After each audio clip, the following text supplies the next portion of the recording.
Hi friends, ഇന്ന് ഞാൻ വന്നിട്ടുള്ളത് നമുക്ക് ചോറിന് കൂടെ കഴിക്കാൻ പറ്റിയ നല്ലൊരു അടിപൊളി ടേസ്റ്റിലുള്ള ഒട്ടും തന്നെ കയ്പില്ലാതെ തയ്യാറാക്കി എടുത്തിട്ടുള്ള ഒരു കൈപ്പക്ക മസാലയുടെ റെസിപ്പി ആയിട്ടാണ്.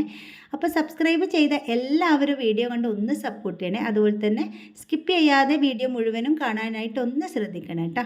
അപ്പോൾ അതെങ്ങനെയാണ് തയ്യാറാക്കി എടുക്കുന്നതെന്ന് നമുക്ക് നോക്കിയിട്ട് വരാം. ഞാൻ ഇതവിടെ അത്യാവശ്യം വലിപ്പമുള്ള ഒരു കൈപ്പക്ക എടുത്തിട്ടുണ്ട്. ഇനി ഇതിൻ്റെ മുകൾ ഭാഗത്തുള്ള ഈ ഒരു മുള്ളു പോലുള്ള ഭാഗങ്ങളെല്ലാം നമുക്കൊന്ന് കട്ട് ചെയ്ത് കളയാം. എന്നിട്ട് ഇത് ചെറുതായിട്ട് നമുക്കൊന്ന് അരിഞ്ഞെടുക്കണം. അപ്പം ഞാൻ ഇതവിടെ കൈപ്പക്ക ചെറുതായിട്ടൊന്ന് അരിഞ്ഞെടുത്തിട്ടുണ്ട്. നല്ലതുപോലെ എന്നിട്ട് കഴുകിയെടുത്തിട്ടുണ്ട് കേട്ടോ. അപ്പോൾ നമ്മളിത് അരിഞ്ഞെടുക്കുന്ന സമയത്ത് നല്ലതുപോലെ തന്നെ ഇത് കനം കുറച്ചിട്ട് അരിഞ്ഞെടുക്കണം. അങ്ങനെയാകുമ്പോൾ പെട്ടെന്ന് തന്നെ ഇത് വെന്ത് കിട്ടും. പിന്നെ നമ്മളിവിടെ കണ്ണൂർ കൈപ്പക്ക എന്നട്ടാ പറയുക, ചില സ്ഥലത്ത് പാവൽ എന്നെല്ലാം പറയുന്നുണ്ട്. ഇനി ഇതാ നമ്മുടെ കൈപ്പക്ക മസാല തയ്യാറാക്കാൻ വേണ്ടി ഞാൻ ഇത് സ്റ്റൗവിലേക്ക് ഒരു പാത്രം വെച്ച് കൊടുത്ത് ഫ്ലെയിം ഓൺ ചെയ്ത് കൊടുത്തിട്ടുണ്ട്. എന്നിട്ട് ഇത് ചൂടായി വരുന്ന സമയത്ത് ഇതിലേക്ക് ഒരു 1.5 ടേബിൾ സ്പൂൺ വെളിച്ചെണ്ണ ഒഴിച്ച് കൊടുക്കാം. അങ്ങനെ വെളിച്ചെണ്ണ നന്നായിട്ട് ചൂടായി വരുന്ന സമയത്ത് ഇതിലേക്ക് ഒരു 1/2 ടീസ്പൂൺ ചെറിയ ജീരകം കൂടി ചേർത്ത് കൊടുക്കാം. ജീരകം ഒന്ന് പൊട്ടി വരുന്ന സമയത്ത് നമുക്കിതിലേക്ക് 1 ടീസ്പൂൺ ഇഞ്ചി പൊടിയായിട്ട് കട്ട് ചെയ്തിട്ട് ചേർത്ത് കൊടുക്കാം. എന്നിട്ട് ഇതൊന്ന് ലോ ഫ്ലെയിമിലിട്ട് ഇതുപോലെ ചെറുതായിട്ടൊന്ന് വഴറ്റി കൊടുക്കാം. പിന്നെ ഞാൻ ഇതിലേക്ക് ചേർത്ത് കൊടുക്കുന്നത് സവാളയാണ്. ഒരു ചെറിയ സവാള നല്ലതുപോലെ തന്നെ കനം കുറച്ചിട്ട് നീളത്തിൽ കട്ട് ചെയ്തിട്ട് ചേർത്ത് കൊടുക്കാം. ഇനി ഇതിലേക്ക് ഒരു തണ്ട് കറിവേപ്പ് കൂടി ചേർത്ത് കൊടുക്കാം. എന്നിട്ട് ഇതെല്ലാം കൂടി നല്ലതുപോലെ തന്നെ നമുക്ക് മിക്സ് ചെയ്തെടുക്കാം. ഇനി നമുക്ക് നമ്മുടെ സവാള പെട്ടെന്ന് തന്നെ ഒന്ന് വഴന്ന് കിട്ടാൻ വേണ്ടി ഇതിലേക്ക് ആവശ്യത്തിനുള്ള ഉപ്പ് കൂടി ചേർത്ത് കൊടുക്കുക. എന്നിട്ട് നല്ലതുപോലെ തന്നെ ഒന്ന് വഴറ്റിയെടുക്കണം. നന്നായിട്ടൊന്ന് സോഫ്റ്റായിട്ട് കളറൊക്കെ മാറി വരുന്ന സമയം വരെ നമുക്ക് നന്നായിട്ട് തന്നെ വഴറ്റി കൊടുക്കാം.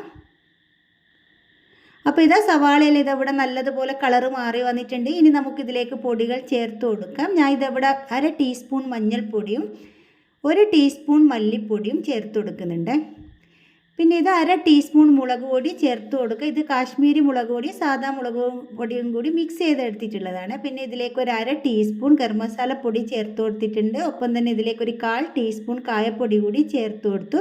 എന്നിട്ട് ഇതാ ഒരു പൊടികളുടെ പച്ചക്കുത്തെല്ലാം മാറി വരുന്നത് വരെ നല്ലതുപോലെ ഇത് ഞാനൊന്ന് മിക്സ് ചെയ്ത് കൊടുത്തിട്ടുണ്ട്.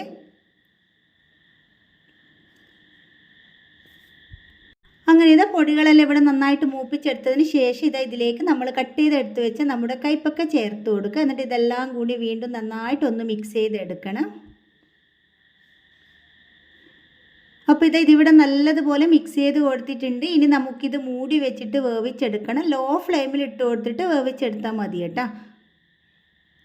അപ്പോൾ ഇടയ്ക്ക് ഞാനിവിടെ 2-3 പ്രാവശ്യം തുറന്നിട്ട് ഇളക്കി കൊടുക്കുന്നുണ്ട്. അതിലൊരു പ്രാവശ്യം തുറന്നിട്ട് ഇളക്കി കൊടുക്കുന്നത് മാത്രമേ കാണിക്കുന്നുള്ളൂ.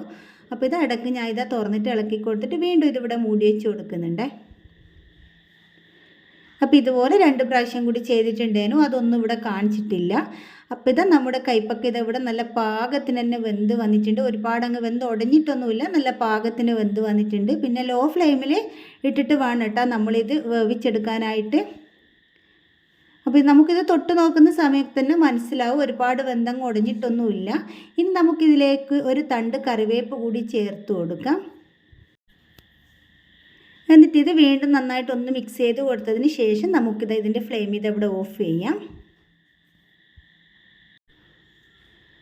അങ്ങനെ നമുക്ക് ചോറിന് കൂടെ കഴിക്കാൻ പറ്റിയ നല്ല അടിപൊളി ടേസ്റ്റുള്ള ഒട്ടും തന്നെ കയ്പില്ലാത്ത നല്ല സൂപ്പറായിട്ടുള്ള ഒരു കൈപ്പക്ക മസാല ഇതവിടെ തയ്യാറായിട്ടുണ്ട്. അപ്പോൾ വീഡിയോ നിങ്ങൾക്ക് എല്ലാവർക്കും ഇഷ്ടമായിട്ടുണ്ടാവുമെന്ന് വിചാരിക്കുന്നു. ഇഷ്ടപ്പെട്ടിട്ടുണ്ടെങ്കിൽ എന്നും പറയുന്നത് പോലെ തന്നെ ലൈക്ക് ചെയ്യാനും ഷെയർ ചെയ്യാനും സബ്സ്ക്രൈബ് ചെയ്യാനും ഒന്നും മറക്കരുത്. നിങ്ങളുടെ കുക്കിംഗ് ഇഷ്ടപ്പെടുന്ന എല്ലാ ഫ്രണ്ട്സിനും അതുപോലെ തന്നെ ഫാമിലിക്കും ഒക്കെ ഒന്ന് ഷെയർ ചെയ്ത് കൊടുത്ത് സപ്പോർട്ട് ചെയ്യണം കേട്ടോ. അപ്പോൾ പുതിയൊരു വീഡിയോ ആയിട്ട് നമുക്കിനി വീണ്ടും കാണാം.